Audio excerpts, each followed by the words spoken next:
Assalamualaikum warahmatullahi wabarakatuh. Saya Wan Rintana, praktisi hipnosis dan hipnoterapi. Saat ini saya ingin berbagi tentang bagaimana sih cara kerja dari hipnoterapi. Nah, secara singkat, hipnoterapi itu adalah keilmuan hipnosis yang bertujuan untuk menyembuhkan penyakit yang berasal dari pikiran dan perasaan, atau biasa mungkin disebut dengan penyakit psikosomatis. Nah, bagaimana agar proses hipnoterapi ini berhasil dengan baik, itu akan saya jelaskan satu persatu secara detail agar teman-teman tidak gagal paham. Nah, kebanyakan yang menghubungi saya, klien itu biasanya menghubungi saya sebelum datang ke tempat terapi. Mereka kebanyakan itu masih belum bisa memisahkan antara stage hipnosis dan hipnoterapi, dimana dalam stage hipnosis atau hipnosis panggung itu penghipnosis atau juru hipnotis itu terlihat sangat sakti, sehingga kesannya itu terbawa dalam dunia hipnoterapi. Nah, ini sangat berbeda sebetulnya teman-teman ya. Dalam hipnotis panggung itu adalah entertain, dimana bertujuan untuk menghibur audiens atau penonton. Nah, aktor utamanya adalah juru hipnosis, dan suyet atau subjek itu terlihat lemah, mungkin ya, seperti terlihat lemah dan bisa dibuat diperintahkan apapun oleh penghipnosis, sehingga menimbulkan sebuah kelucuan-kelucuan gitu ya. Nah, kesan ini banyak mempengaruhi pola pikir masyarakat. Itu terbukti dari klien yang menghubungi saya dan berharap sekali datang langsung sembuh gitu ya. Nah, ini sebetulnya cara berpikirnya akan saya jelaskan, atau cara kerja hipnoterapi akan saya jelaskan, sehingga perspektif teman-teman bisa lebih tercerahkan. Oke. Nah, keberhasilan dari sebuah hipnoterapi itu pertama adalah klien itu harus merasa bermasalah. Misalnya dia kurang percaya diri, kemudian ada mungkin stres, trauma dan lain sebagainya. Nah, itu salah satunya faktor utamanya, sebetulnya itu harus merasa punya masalah, dan masalah ini ingin diselesaikan gitu ya. Nah, kemudian yang kedua, klien harus mau bekerja sama. Artinya klien harus mengikuti arahan dan nanti mungkin ada step-stepnya ya, yang akan diarahkan dari hipnoterapis kepada kliennya, tentu saja dengan konsep keilmuan hipnosis gitu ya. Nah, kemudian juga yang paling penting itu adalah klien harus berjuang untuk menyembuhkan dirinya sendiri gitu ya. Nah, di sini yang nanti melakukan perubahan atau berjuang untuk menuju kesembuhan dan selain sebagainya itu adalah klien sendiri. Nah, di sini hipnoterapis itu hanya sebagai fasilitator, hanya membantu, mengarahkan dengan konsep keilmuan hipnosis atau hipnoterapi gitu ya. Di sini sebetulnya makanya mungkin di sini akan jauh berbeda mungkin ketika Anda datang ke paranormal atau mungkin dukun dengan mantra tertentu disembur langsung sembuh. Proses hipnoterapi sama sekali berbeda dengan hal seperti itu. Oke ya. Mungkin dari sini ada sedikit pencerahan ya, karena di sini hipnoterapi itu yang kami pelajari dalam dunia hipnoterapi itu sebenarnya cabang dari ilmu psikologi sebetulnya.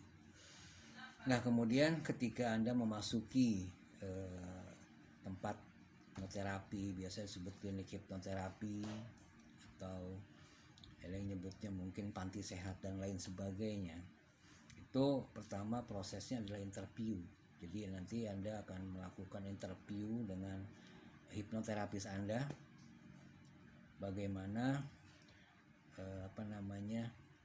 misalnya keluhan Anda, terus keinginan Anda untuk sembuh, terus ketika misalnya ada beberapa masalah, skala prioritas mana yang akan disembuhkan terlebih dahulu gitu kan.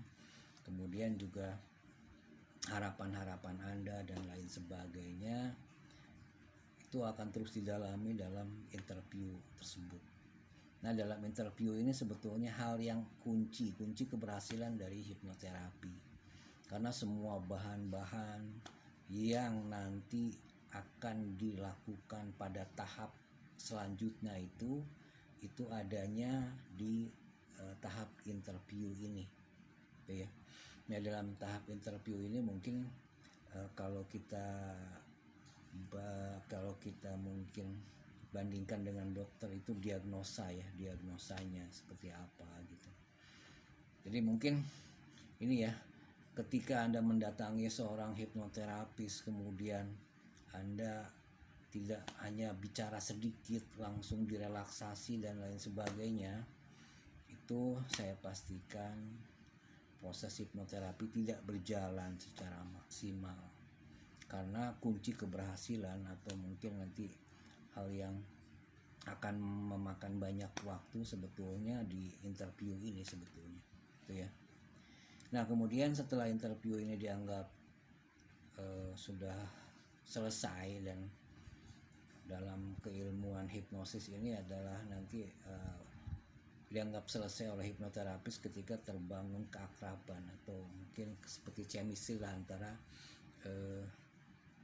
klien dengan hipnoterapis. Jadi mungkin nanti akan menimbulkan kepercayaan, terus semacam yakinlah bahwa si klien ini bisa mempercayakan kesembuhan terhadap hipnoterapis, gitu ya.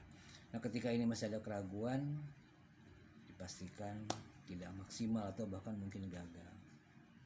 Nah, menimbulkan hal ini yang menimbulkan perasaan-perasaan seperti ini, mungkin ada perlu proses-proses yang tiap hipnoterapis mungkin akan berbeda cara penanganannya. Nah, kemudian ketika sudah dirasa cukup untuk interview, ini akan dilakukan relaksasi tidur. Relaksasi tidur ini juga berbeda dengan hipnotis panggung, dimana ketika di hipnotis panggung itu terlihat sakti ya penghipnosisnya, dengan misalnya menjentikan tangan dia tidur, bakar tisu, atau misalnya secara ilmu tenaga dalam didorong langsung tidur, misalnya ditiup tidur, banyak sekali teknik-teknik yang kita sebut induksi ya, kita sebut induksi itu yang disebut shock induksi atau induksi kejut, yang membuat subjek, kita menyebutnya kalau hipnotis panggung itu subjek itu langsung tertidur, sehingga secara visual itu penghipnosisnya itu terlihat sakti. Nah, dalam relaksasi tidur yang akan dilakukan di hipnoterapi itu si klien itu sebenarnya sudah siap lah, harusnya sudah siap untuk direlaksasi tidur. Kayaknya ketika klien itu sudah mau memejamkan mata, sebetulnya itu sudah proses induksi ya. Proses induksi adalah proses di mana secara gampangnya itu proses di mana pikiran itu masuk sudah ke alam bawah sadar, pikiran dan perasaan itu masuk ke dalam alam bawah sadar, itu pintu gerbangnya gitu ya. Itu mungkin nanti tekniknya banyak teknik itu yang mungkin nanti itu urusan dari hipnoterapis ya. Klien itu mengikuti arahan dari hipnoterapis. Mungkin nanti akan dijelaskan itu ada tekniknya induksi, kemudian pendalaman trance atau deepening, kemudian juga ada yang namanya mungkin setelah itu ada sugesti, kemudian ada dibangunkan terminasi gitu ya. Nah itu proses-prosesnya. Jadi nanti yang sugesti ini yang sebetulnya nanti akan dimasukkan ketika Anda sudah masuk ke dalam bawah sadar yang diharapkan atau diinginkan, sehingga sugesti yang diucapkan atau disampaikan oleh hipnoterapis itu masuk ke dalam alam bawah sadar Anda, sehingga Anda punya pemahaman baru, mempunyai perspektif baru, kemudian juga Anda mempunyai sebuah perubahan. Mungkin seperti ibaratnya komputer, Anda install ulang lah sesuai dengan keinginan Anda gitu ya. Nah kemudian setelah itu karena hipnoterapi ini biasanya untuk lebih maksimalnya itu dilakukan, saran saya itu minimal 4 kali ya, karena ketika Anda sudah merasa ada perubahan setelah sesi hipnoterapi itu, Anda kembali lagi ke lingkungan Anda, ke pekerjaan Anda, teman, keluarga dan lain sebagainya gitu ya. Nah ketika proses penanaman atau sugesti yang dalam hipnoterapi ini mungkin nanti akan berbenturan lagi ya dengan lingkungan yang Anda masuki. Makanya kalau saya biasanya akan melakukan tasking sebelum ke hipnoterapi lanjutan, karena saya menyarankan ke klien minimal 4 kali, ada sesi pertama, kedua, ketiga sampai keempat gitu ya. Nah ketika itu sudah dilakukan, insya Allah ada lebih kuat lagi perubahan yang terasa oleh klien dan insya Allah bisa permanen. Nah kemudian intinya bahwa di hipnoterapi ini kita menyebutnya adalah client center. Artinya perubahan itu kuncinya adalah ada di klien. Fasilitator, kita hanya sebagai fasilitator. Nah itu keberhasilannya itu kita bekerja sama untuk melakukan tujuan yang kita diskusikan dalam tahap interview. Ketika ada kendala-kendala, kembali kita adakan interview, penguatan kembali dan sebagainya. Setelah itu diharapkan perubahan permanen ada dalam diri klien. Mungkin itu ya sekilas gambaran tentang bagaimana cara kerja dari hipnoterapi. Ketika Anda masih berpikiran sang hipnoterapis sangat sakti dan lain sebagainya, hilangkan pikiran seperti itu, karena kami itu sebagai hipnoterapi hanya sebagai fasilitator. Dengan tuntunan keilmuan hipnoterapi, kita bantu permasalahan Anda. Ketika Anda bekerja sama dengan baik, insya Allah problem yang Anda rasakan bisa terselesaikan karena kita bekerja sama untuk menyelesaikan permasalahan Anda. Akhirul kalam, wassalamualaikum warahmatullahi wabarakatuh.